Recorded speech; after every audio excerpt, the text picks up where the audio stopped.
What is going on, y'all? James from Shimwrecker Enterprises back here with another video today. This is part 3 of my Road to Vegas series. I'm out here this morning at Before the First Frame in Henderson, North Carolina, doing some testing on the 2019 Open Championships doubles and singles pattern. This is the other half of part 2, which will have aired this past weekend. So essentially, you know, the pattern is exactly what it sounds like. You bowl on one pattern for the team event, and you bowl on a different pattern for doubles and singles. In this case, I believe the pattern is 41 or 42 feet. Pretty high volume, not a whole lot of definition to the pattern, but what makes this a little different from the team event, especially for this year, is doubles and singles is in a different venue. It's actually being held at the South Point Bowling Center, as opposed to team event in the Bowling Plaza. Where this makes a difference is the bowling center is a much higher friction surface due to the amount of traffic that they get in there for their league bowlers. So you're actually going to see a lot more surface friction in the bowling center. That's actually a little bit closer to what I'm seeing here at the on the lanes here Before the First Frame in Henderson. Combine that with a longer pattern that's a little bit easier to kind of shape by yourself. And transitioning, I think, is a whole lot easier on the doubles and singles pattern. It's just because you're essentially, especially with just 4 bowlers on a pair, you're essentially following your own transition for 6 games. And so the skill is, there's not as much detail and nuance as there is in the team pattern in terms of how you actually want to break the pattern down. But there is a little more, there's a few different ways to attack this pattern this year, from what I've seen out at the bowling center in South Point in Vegas. And those both kind of seem to be in play a little bit here at Henderson as well. So I'm going to kind of show you a couple different ways to attack that, and then just kind of briefly talk through how I actually want to break the lanes down, and then we can go from there. So right now, this lane I've thrown probably about 4 or 5 shots total on lane 10 so far. Just kind of getting loose and just kind of making sure I have an understanding of what the pattern is doing. So I should probably talk you through what I've got with me. This is actually a test run of my entire Vegas arsenal, top to bottom, what I'm planning on taking out there with me. With me right now, and all of these balls except for the IQ and plastic are drilled 10 in my middle finger. I've got an Axiom at about a 2,000 grit surface, a Lane Shined IQ Tour Nano Pearl, which probably needs a touch more surface if I'm being honest than what I've got it at right this second. I got a Zen at probably about a 3,000 or 4,000 grit surface, a shiny Idol Synergy, a 900 Global Boo-Yah at 1,000 grits, my urethane ball that I'm taking with me, and then of course my trusty plastic ball, a Storm Ice. So these are a bunch of really, really trusted, predictable, consistent options that I can have with me to take out there, and they all stack. Like, I'm really comfortable with all of these, and they all work very well together. And that's one of the big things I think with arsenal construction. I'll do a separate kind of final arsenal build probably in about a week or so. Anyways, so there's 2 different ways you can attack the double singles pattern from what I'm seeing this year. Option 1 is pretty much up the ditch. So by that I mean like 5, 6, 7 at the arrows, and keep it at or right of that until you're pretty much off the end of the pattern. The other way is essentially to get into like essentially just left of the track area and essentially play the middle of the lane a little bit more. So they're 2 different ways to skin the cat. I get the impression that like once you break the lanes down, that like probably 7 to 12 or 13 is pretty much a dead zone, especially for higher rev bowlers. You kind of either want to stay right or get really left. Seems to be the play. So first thing I'm going to do is I'm going to throw a few shots with my Axiom kind of up the gutter and show you what that looks like in this context. This is standing 12, looking at about 5 or 6 with the arrows, and throwing it pretty hard and not a ton of hand.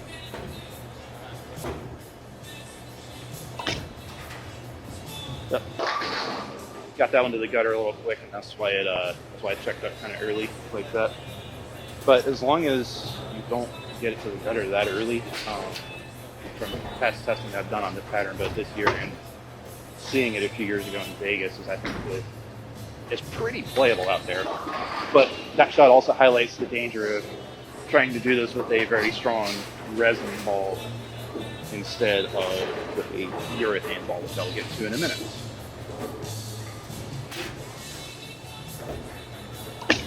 That's a little better. Yep.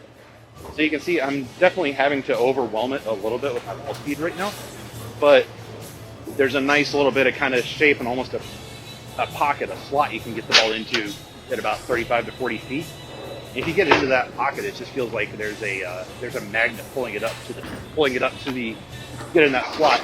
There's a magnet pulling it up to the 1-3 pocket over there.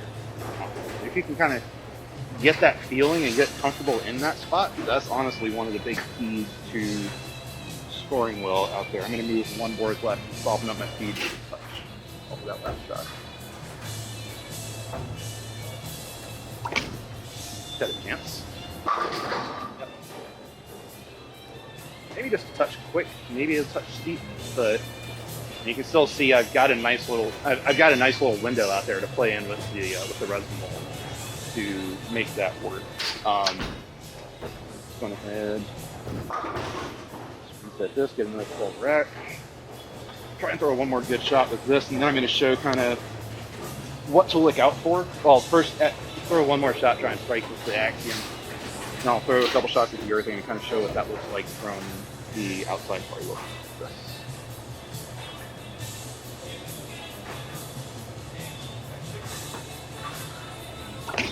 Oh boy, got it there quick. Yep.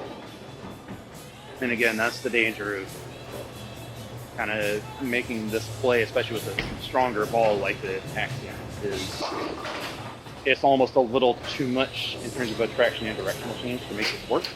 And so that kind of points to the idea that maybe grabbing the urethane ball might be a really good play on this. I've got a pretty fresh 1000 grit true cut surface on my Boo-Yah right now. Got a pretty idea where to stand and where to play. So let's give this a go, see how this looks.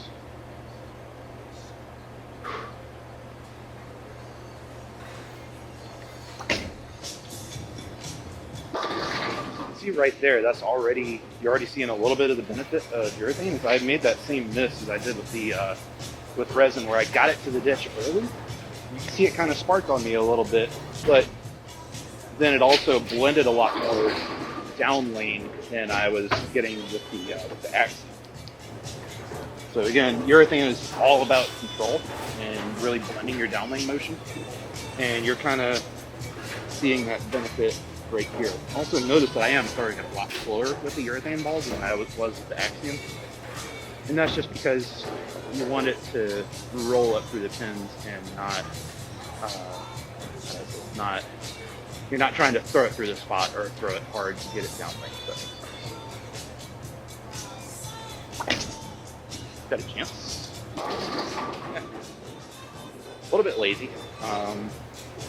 If I'm being honest, I don't have a 500 grit pad with me, but if I did, I'd probably want to put a touch more surface on this than I have right now, just to kind of make sure that it's got that chance to pick up and actually drive through the pins properly. Oh wait, look at this, I actually do have a 500 grit pad, forgot about that. So this will be a nice little kind of live surface demonstration. I actually have no idea what this is going to do, but you'll be able to see kind of what this difference makes. I'm hitting this is a 500 grit Sierra pad. Put some more surface on that. This will probably hook a ton because it's got really fresh surface on it for this shot, but the next one should be a little bit better.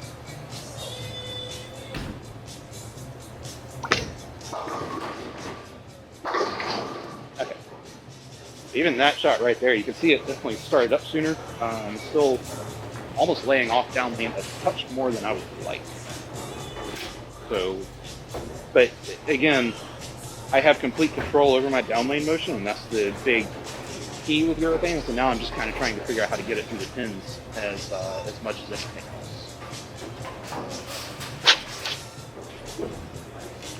else. Let's give this another go. See how it looks.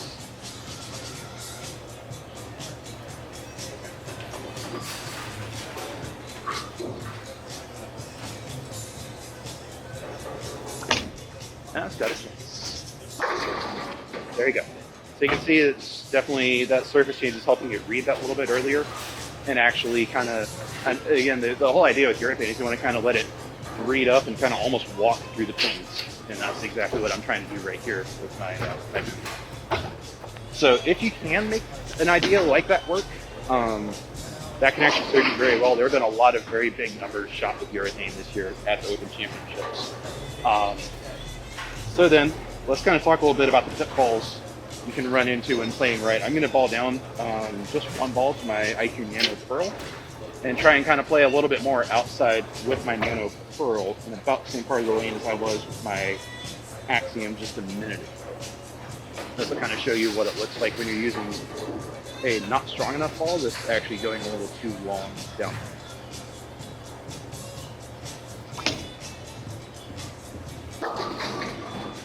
And so you can see it's definitely not digging as early as the Axiom is, but it's also making a very, very violent motion off the end of the pattern versus the Axiom when it was going high was doing that due to early friction. But then if I go here and just throw it a little better with the Nano Pearl, it's getting that few extra feet down lane, which is both good as a ball to kind of transition to if my Axiom is digging too much. But right now I think it's going to be too far down the lane and actually going to kind of give me a bunch of back row single pins, kind of a little too steep through the pins, a little too sharp off the end of the pattern for what I'm seeing right now. And I missed left. But again, I missed left, and you can still see this breaking loose off the end of the pattern instead of kind of shimming and holding line off the end of the pattern. And when I'm throwing on ball, this feels like it's too quick like this. Those are a combination that indicates that I either need to move pretty significantly left or go to something that's a little bit smoother. Given that I know how fresh this pattern is, I'm guessing the move is smoother. It could be probably back to the Axiom style. Off of those last couple shots, those both kind of went a little bit high, so I'm going to move 3 boards to the left of my feet, keep my feet about where it is.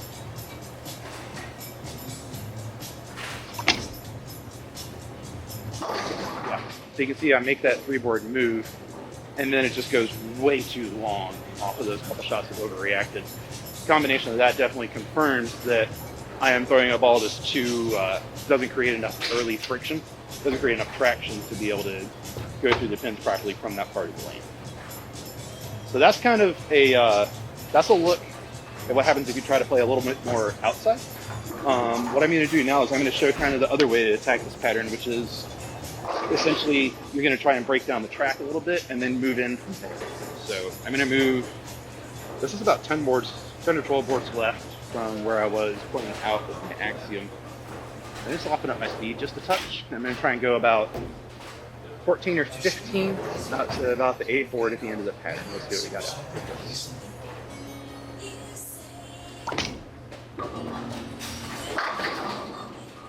So that looks really nice. One thing I do like about the Axiom in particular, and this is why I'm taking the Axiom with me instead of the Phase 2, is in these situations where I need traction but a little bit of punch down lane as well, I feel like I can just kind of roll my Axiom at the spot and trust it to pull up and roll through the pins properly. I don't have to help it quite as much as I do my Phase 2 times. But you can see right there, and think about it this way as well, is there's almost, like, if you kind of visualize it as a friction trough that is between second and third arrow and then kind of funnels down to a point at about 7 or 8 off the end of the pattern. That's the track area on those house shots. So it's almost like if you're going to try and play in for double singles, you almost want to kind of beat up this track area and create a giant funnel for yourself. And then once you've created that funnel, you can essentially use like the 6, 7, 8 board as your gutter, move a little further left off of that and you're off the races. Oh, that's got a hook. And it does, which actually means that I am playing these lanes actually probably pretty well. That was definitely a few boards right down lane, which, considering how fresh this lane is, the fact that it's back is a very, very good sign. So then essentially, as I'm beating the lanes off with something like an Axiom, let's say that starts to hook a little bit early, then my next step down, if I'm hooking the lanes like this, are going to be to this. This is my 900 Global Boo-Yah that I've been throwing a lot since I built it back in February. I'm going to move about 4 or 5 left off of my Axiom kind of show you how this will definitely get further down the lane, but also kick a little harder off into the pattern.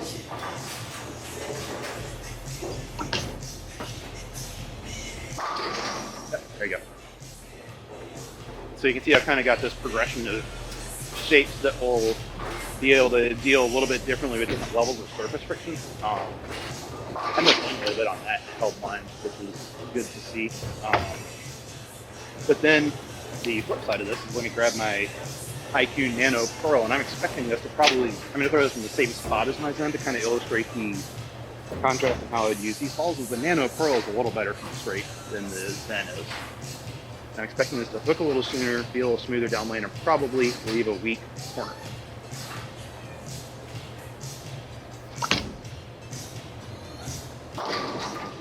Weak corner pin, there you go. So then that does kind of illustrate why for the team pattern, I'm expecting to use the really, really smooth and controlled type stuff. You know, my Nano Pearl is probably going to be my workhorse on the team event this year.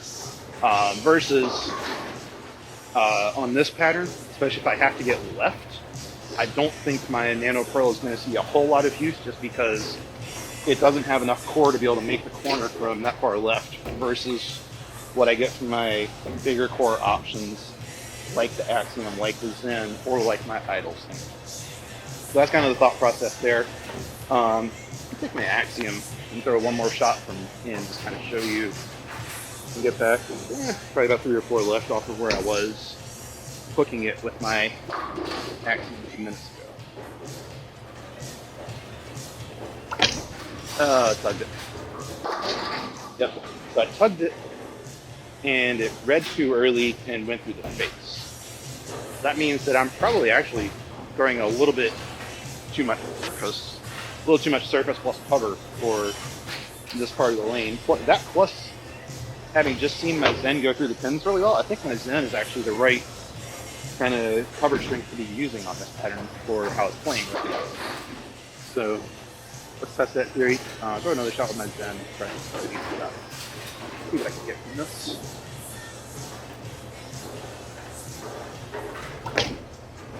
Zen a touch.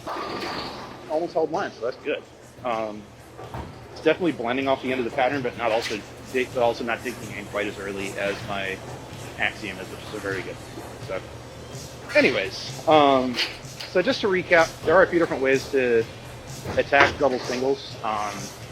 You don't have to work as hard to really develop something in the pattern. I think it's easier to just kind of find a way to hit the pocket on the dead fresh with a ball that'll beat up the lane a little bit by itself, and essentially use that to transition the lane for you and make them softer for yourself throughout the rest of the day. One thing you do not want to do on this pattern is start at 4th arrow. If you do that, then you're going to totally make your life miserable, make it a living hell, and you're going to have a very bad time. Regardless of whether you play in or out, I think really rolling the ball and making sure you're controlling your directional change is of massive importance. I think I've illustrated that pretty clearly over the past few episodes, that it's all about directional control and hitting the pocket and filling frames in nationals. You're not trying to shoot a monster game. Just trying to keep yourself in play and not do dumb stuff, essentially, is the name of the game out here. So regardless of whether you're playing really straight with either a really strong reactive piece or with urethane, or if you want to move in and kind of beat up the track and hook it with something that's, you know, a pretty strong, like, symmetrical reactive ball, then, you know, whatever that may be, there are a few different ways to attack this. But I do think the double singles pattern, especially this year, is pretty playable. So I think there are some scores to be had, but it's just all going to come from keeping it simple, keeping everything in front of you, and making quality shots. So as always, definitely let me know if you have any questions. Like I said, there will be one more Road to Vegas episode coming out, talking a little bit about the cat and what I decide on is my final arsenal that I'm taking to Vegas with me. And then I'll have some vlogs coming out while I'm in Vegas at the end of this month through early July. Just kind of talking about my experience out there, what I'm seeing, how I'm adjusting, etc., etc. So definitely let me know if you have any questions. Comments are always open. Facebook Messenger is always open. And until next time, good luck and good bowling.